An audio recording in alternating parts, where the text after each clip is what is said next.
a whole class in itself, but inadequate size for imposed loads and improper construction of multi-ply assemblies. That's where I want to focus. So here's just my go-to house section. And this beam here should be a floating beam. Everybody with me? That beam may be multi-ply, LVL, blue lamp, whatever it may be. A lot goes into the design of that beam, not the intent of what I'm trying to convey here today on the design. But it needs to be properly managed. The beam I'm speaking of needs to be properly managed. It needs to have proper lateral bracing. Okay? And this is not really an uncommon wall section. I mean, a section to the house. Right? So, we've talked about acute angles and bracing. So I'm going to ask this question. With this ridge here, how does this get braced? Straight down. Often we see it coming straight down to this beam. And we just built another acute angle. You with me? Right here. Now, you have a wall here. You might be able to catch it there as well. Or we have to start putting more beams into the attic. So here's another one. I'll get back in just a minute, friends. So if you run a brace this far, let's just say it works out. Now the brace is going to have some excessive length. What happens to that? It can bend and warp. So now you've got to brace the brace. Yeah. So you keep chasing it down. Yes, sir. Did you say the one you're talking about there, that earlier, did you mention something about not connecting it to the ceiling joist in any way? I don't think you should connect it. So you wouldn't, like if you had a strong back coming across those joists, coming in perpendicular to the Here? beam, yeah. You wouldn't want that in some way locking into it, keep the beam from rolling, so to speak. Okay, I would certainly not lock them in to keep the beam from rolling. Okay. Okay? I think locking it into the beam would be on a circumstance basis, because that strong back is really to keep the ceiling diaphragm horizontal. Yeah. All right? Right. So keep in mind, I said earlier, this beam is off of the plane here. All right? At the bearing point. So you're saying So what I'm block under it? put a block underneath it and lift it up, because it's going to want to deflect just a little. Yeah. We designed for deflection, Right. and I want to have an allowance. Right.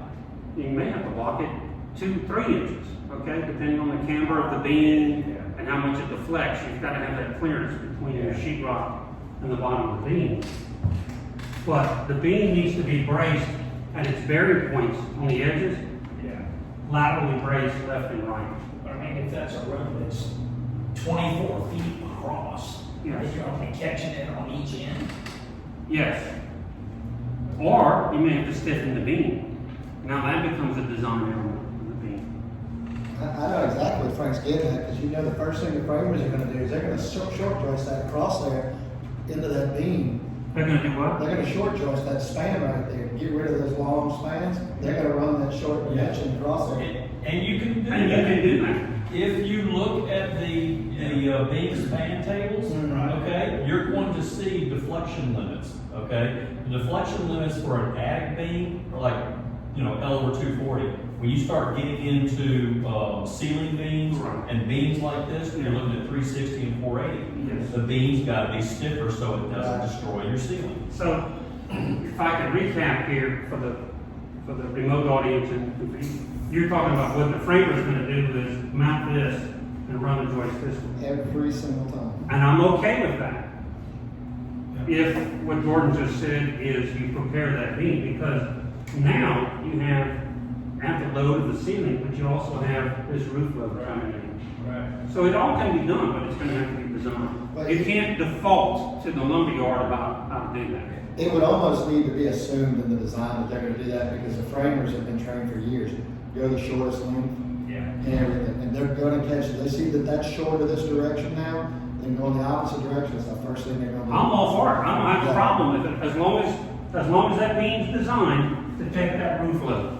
Yeah. And it's gonna meet what the code requirement has for L over probably 420, 480? It's gonna be 360 or 480 in that. Yeah, right. I think at a minimum, it's gonna be L over 360 deflection. Yeah. But I suspect with the roof load, it's gonna jump into the 400. But that's a very good point, and it's a very good point of discussion, because that You is. also gotta look at, if you're changing the direction of your joist, then your load bearing wall, like that one over to the left over there. Yeah. That's currently Not load bearing. exactly, but now if you're gonna turn and run everything and load on That's it, exactly right. then you're looking at foundation. Then you're gonna probably have to beef up the foundation. Right. Good discussion, guys. This is what has to happen. I tell you, the beams are the single biggest problem. Those lumber yards, they're gonna throw a glue lamp in there, or try to, every single time. If you don't get a beam count, they're gonna turn your house into a product that's manual. Every time that we've sent it to the lumber yard. And half the time they're not right, and there's absolutely zero liability on them except for that beam. It doesn't matter what happens to the rest of the assembly. I agree 100%. I've got case after case that I can talk to you about on just that.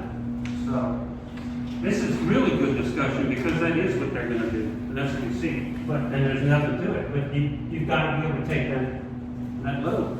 Because this beam has to support a brace, it should be, I'm sorry, this brace here, and this should be handled, you may have put another beam in. But those are the thought processes that need to go into these multi-faceted roof Because here systems. comes your heating and air unit. Yeah. Okay, so just a couple, the construction practices, purpose of this is really 2-ply LVL. So when you get your instructions from the lumber supplier, they're telling you how to put that together. Are your framers even looking at that? Well, that's a shame. So they're not looking at it, and these are the kind of things that can start happening. Your ply starts separating. This one literally is probably 3/4 of an inch to an inch. You can put your whole hand in it. So now what's happening is these are acting independently. So you've lost all of your design calcs, all of the information, your loading and what have you is all gone. This happens, guys, so many times it's not even fun. Is there an assembly on that where it can be used with the framing nails rather than with screws? Yes, nails are allowed. We've got to look at the type of nail and the length and so, but those are typically all identified in whoever your supplier is for your LVL. Should you also be gluing those? Not necessarily. Maybe you're using nails. Pardon? So it might help you using nails to possibly glue between them. Yeah. Again, that is a manufacturing specification on the assembly of multi-ply. And they're usually charted out. They used to give you options about bolting, screwing, nailing, and so forth. Gotcha. My strong point is just do what they say, so we don't have to deal with this stuff. See, we came across one here recently with open web joists, a detail I'd never noticed in all the years we've doing it. But whenever they have the intersecting point perpendicular to the beam, and it's not sitting on top of one of those web braces, but it's offset, you're supposed to take those plywood pieces of OSB on either side of those, at every single wall that goes up there. And I pointed it out to my framer in the last detail. I said, we've been doing this for 30 years. I have never seen that detail. Right. It changes. And look, these suppliers, they're up in their game too. The manufacturers of these beams, they're up in their game too. So just because you did it a way last year means that's how you do it this year.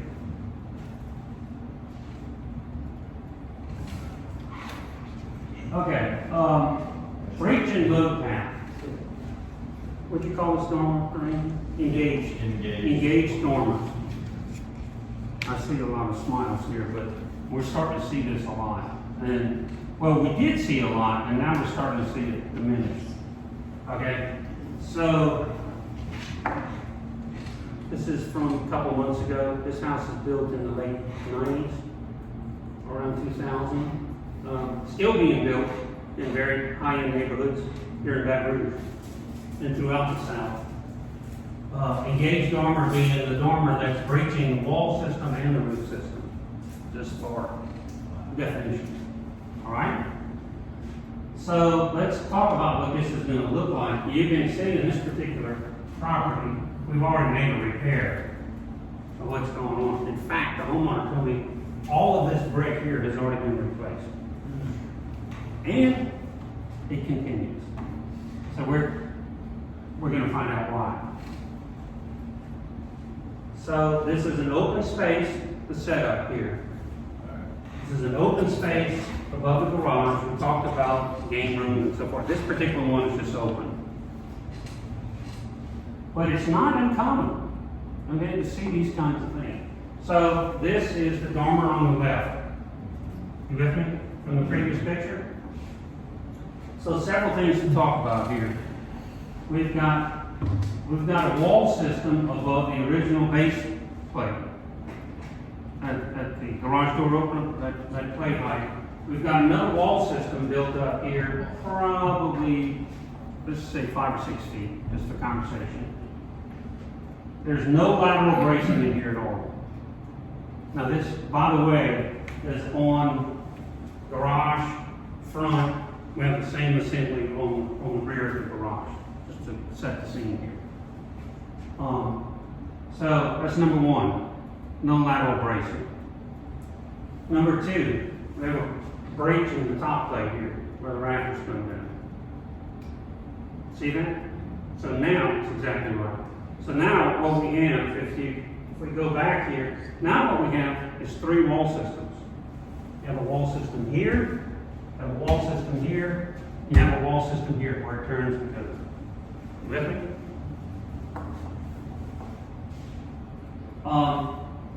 Another huge concern here is we have rafters coming down here, and they die into a header. I'll use that term loosely. It's just a single 2x8.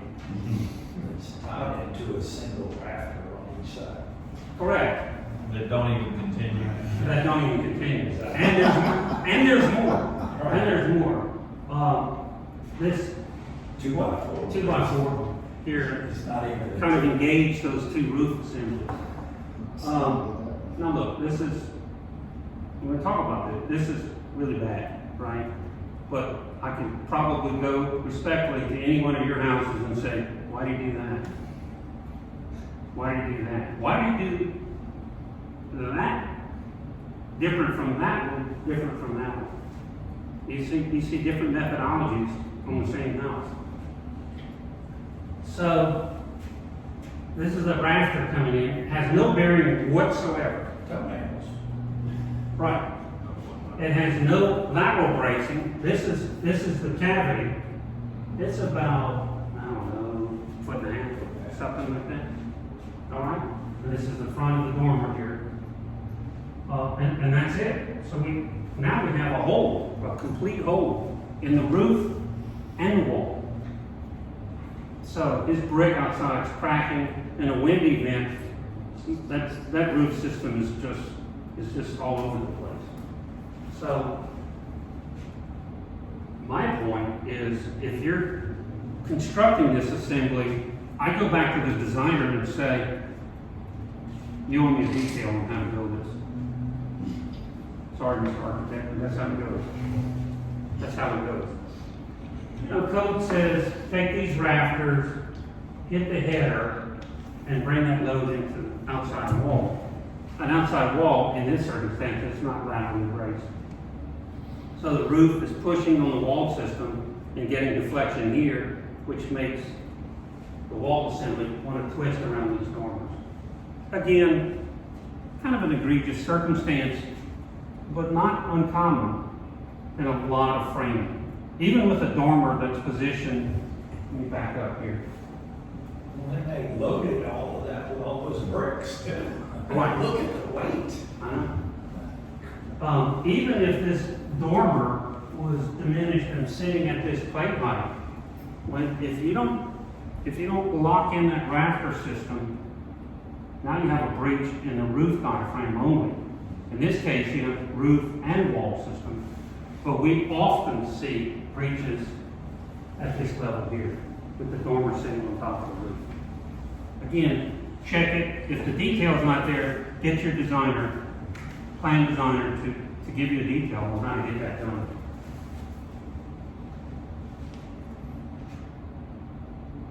So this is just another view of the back wall, but you can see this height here. So if those loads are coming through this wall system, it's just pushing on the back of that wall.